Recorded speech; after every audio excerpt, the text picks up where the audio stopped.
Hi and welcome back to therapy. Going to kick off with this again, the old Kawasaki 250. So I tried getting it going before. I stripped the carburetor. I couldn't strip it properly because inside the carburetor it was full of shit that was out the tank. There was water, rusty water in the bottom of the tank, and it had went through the carburetor not while I had it previously. Choked the carburetor up, so I stripped it, cleaned it. I couldn't get the idle jets out. I thought, you know what, I'm just going to go and get another carby. So I did. Look at this. Up to about $130 odd. Complete carb for this bike with all the hoses, with the jets in it and everything. Everything works perfectly on it, brand new. So I thought 130 bucks, it's nothing. It's like in UK that would be about 50, 60 pound or something like that. So I thought, why no, you know, and it's all set up, it's all balanced and everything. So I'm going to try and put that on. I'll need to take the old one off, put that on, and we'll see if we can get it running.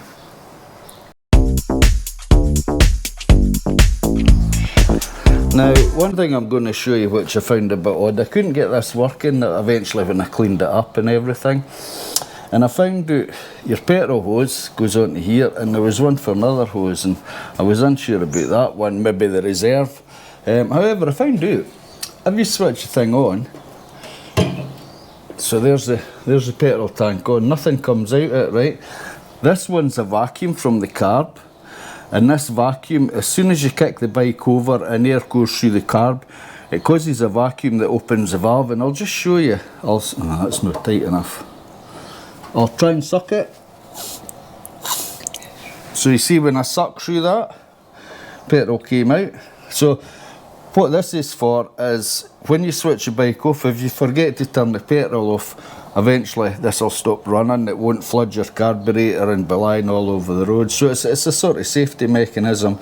So there is a pipe comes from the carb, goes onto here, and it does suck. So I've got that sussed out anyway. So anyway, I'll just turn this petrol off just now, and we'll go ahead and get the carburetor off. So now, as normal, the seat has to come off. So I'll just undo that, and again we're going to see Annette recovering this seat. So if anybody wants to recover their seat, I'm going to have a video showing that coming up very shortly.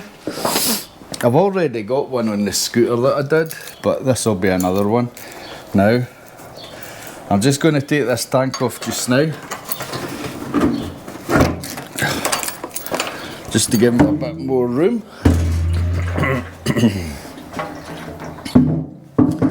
There we go. That's better. So now I can work on this, get the carbies out. I've got plugs to put in it as well, so I might as well do that at the same time. So I've now got my Japanese, this is two of them. These are the Japanese for Japanese screws.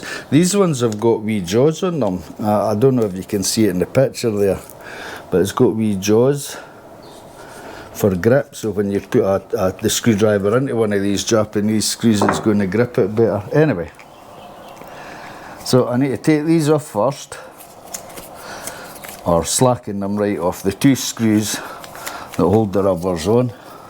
I'll just slacken them off as much as I can, and it makes it easier. So once the other side's done, I've just done that, then it's just a matter of getting these rubbers off, which is quite easy. And the other side,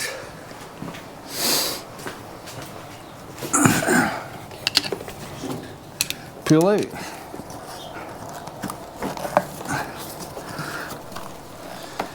Whew. So I've taken the rubbers off. Mind when you put them on, there's an inside and an outside, one side to the carb and one side to the head. Make sure there's no splits in the rubber, because if there is, she won't run right. So you need to take the choke off, which is, just need to pull the choke on and pull the cable out. So there's a wee plate on here with the two throttle cables, and there's a screw. If you take that screw, you can easily get the cables off. Here's the choke cable. Just need to get that out. There we go. And a couple of hoses. I think these are coolant hoses on the bottom. Just make sure this Carby's got such things. Yeah, probably not. Here's the old Carby. Here's the overflow, which comes out. There's a bit in there, you can't see it. It comes out here. Whereas here's the overflow, which is a bit strange. It comes out the top of this one. So, yeah, rather odd. The other thing I've got, there's a couple of extra hoses, but that's no great problem. One of the other things I've got is this coolant hose. Pipe goes on here and here.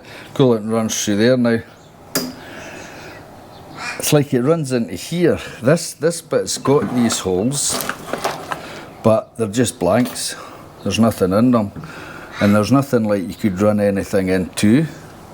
Like there's no holes in there. So what I'll do is take them off, see what they are, and I'll probably do away with them. I won't need them on that. So the two coolant hoses on the bike, I'll just connect them up with a connector. So there's a wee change to the water. So this coolant pipe used to come along into the carb. Then it would come out the other side of the carb and then up a hose and into here, and it had a wee air thing. You could see if there was air in it, handy for bleeding. So now it just comes out of this water pipe up here and into the head. In fact, to be honest with you, I might even blank it off. I just didn't really see the point. Because yeah, the water comes down and into the engine up through the head and out the top, or vice versa. I didn't really see the point in this bit now, but I'm going to leave it just now. I've slackened off the airbox as soon as there's a wee bit of movement. I've went and knocked the rubbers inside, silly Billy, but that's okay. I can get them back out again and put them on. Just makes it a wee bit easier putting the carbies in. Yeah, like that. And get the carbies on easier. However, so I've put the choke on. As you can see now, I can slide the choke on and off. That's brilliant. So it's a matter of putting the throttle cables on. So the easiest way to do it is to put these on first. Actual cables. One like that. Got a screw here because what I've done is I've taken the new plate off. I'll just keep the old plate on because the throttles are connected to it and everything's fine. And just a matter of screwing that in, really. And the throttle should easy, and that's that done. So that's carbies all hooked up, ready to go. I've put these on. There's a new water thing, so I'll just slide these in. These are a bit of a bugger to fit in sometimes, so I'll just slide it in and I'll come back to you when I get them into place. Well, that's it all done. Just double check these are tight. Yep, everything's tight as anything.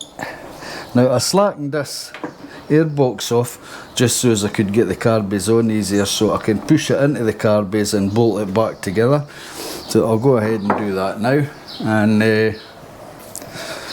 yeah, that should be them done. So I think that's most of that put back together. I'm going to put a tank on now that I've got it working, and there's fresh petrol in it. We'll connect it up and we'll just see how it goes, see if she'll start. I was going to put my auxiliary tank on to try it, but it's going to run on the fuel tank at some point, so why not, eh? So we'll just go ahead with that. So my son-in-law Mick gave me this for my birthday, 62nd birthday. And it's one of these batteries. It's got USB 1, USB 2, it's got a torch on it. You can switch it onto flash, onto SOS and off. You've got your 9V input if you want to charge it via USB, and you've got your 12V Aye, I think. With your wee bits. I've not used this yet, but now's a good time.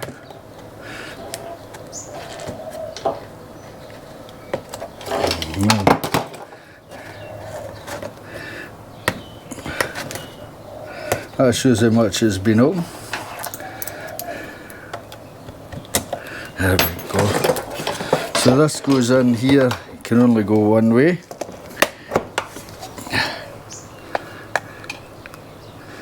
There we go, and we'll go and try this and see if this will jump it.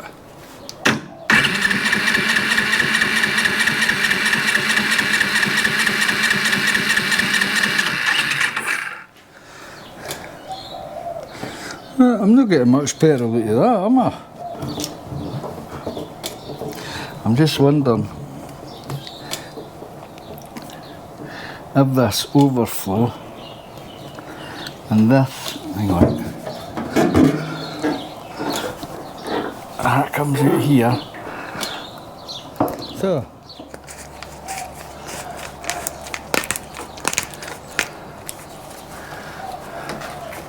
put this up here.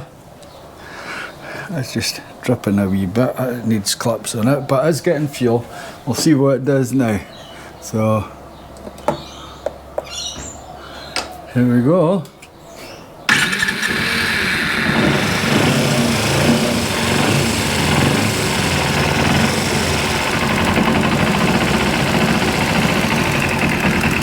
Put a choke on a wee bit, I think. That.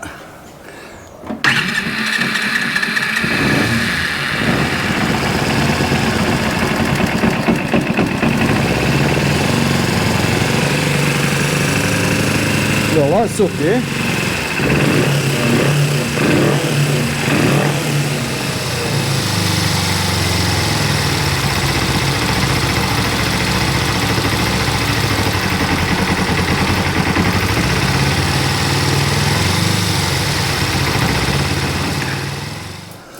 Yeah. Well, I'm quite happy with that. So, yeah, I'm quite happy with that. She's running fine. I've just got to sort out the tank. I think I don't have enough petrol in the fuel tank. That's probably what's wrong with it. And I've probably put 2 litres in, I think.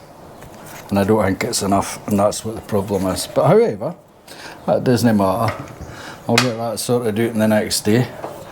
I'm just taking this opportunity to change the oil filter. Might as well when you can. And yeah, if it'll go on.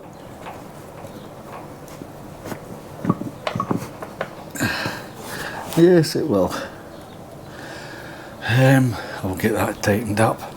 Yeah, I thought I might as well. I run the bike for a wee while off camera there and warmed it up. And she runs beautifully. She's not even knocking. I thought the clutch basket was going to be needing done on this, but we're running beautifully. So yeah, I'll change the oil and put the new oil in it, and I'll leave it there for the day. And then when I come back, the only other things I've got to do in this, really, to put it through a roadworthy, is fix the chain. Because if you've looked at the chain, it's all rusty. All these pipes, I need to take these exhausts off and clean all this up. Get them all painted in a heat-proof paint, make it look $1 million.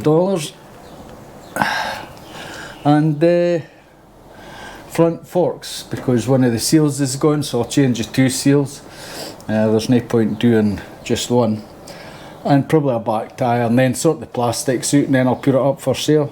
I'm not going to be making a killing on this thing, definitely no. But it's just been the fun of doing the bike up. And it means I can do videos, and when I can do videos, it means it's helping me with my stress management, and it's like therapy. But yeah, I'll go and get the plug put in and get the oil put back in, that'll be that done. Well, that's it for the day. This is absolutely stinking out here. It's about 30 odd degrees. I'm sweating. I've got, with the outside there's a wee breeze blowing in and through that door, which I've now shut. It was nice, but with the door shut, it's absolutely hotching. So I think for the rest of the day, I'm going to go in the house and just chill, air conditioning on. So just a quick recap on this. So I've got the shocks to do, which is fine. Front tyres okay. Wee bit tidy up on this mud guard. The exhausts, I need to take them off and give them a good clean up, get the rust off them, or get another set. I might just get the rust off them and paint them because they're actually not too bad. The exhausts aren't too bad, bit scrape, but that's just normal wear and tear. The chain's kind of, I don't know. It might be alright if it's soaked in diesel.